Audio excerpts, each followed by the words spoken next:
Attorney Griggs, often we hear about the federal hate legislation, hate crimes, excuse me, and charges, and those are often very difficult to prove because it often goes toward intent. But I'm not a lawyer, I'm not trained in the law, so forgive my ignorance. But Mr. Griggs, it seems that when I have text message that says I have my daughter has her N-word now, I don't work with any N's, that seems like we can start to get toward intent. Is it going to take something that damning moving forward to get federal hate crime charges sustained whenever we have these incidences of civil rights violations?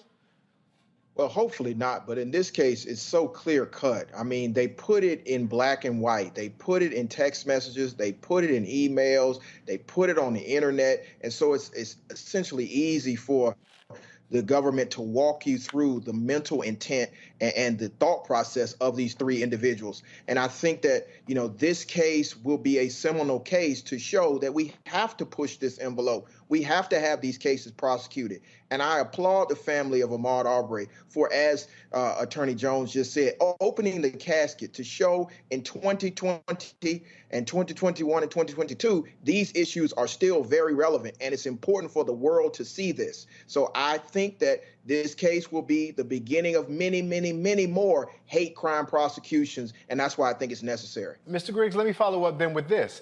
If this is indeed the seminal case that you say it is, but we also said that it was so thoroughly and grotesquely documented, does that mean that that will then become a bit of our burden of proof or our standard moving forward for federal hate crimes? No, I don't think so, but I think it will show that it's necessary to have these cases. Again, in the state court case, they didn't get any of this evidence in. And as we continue to hear it, I'm starting to ask the question why you didn't present this evidence. Because in Georgia, it goes to show motive.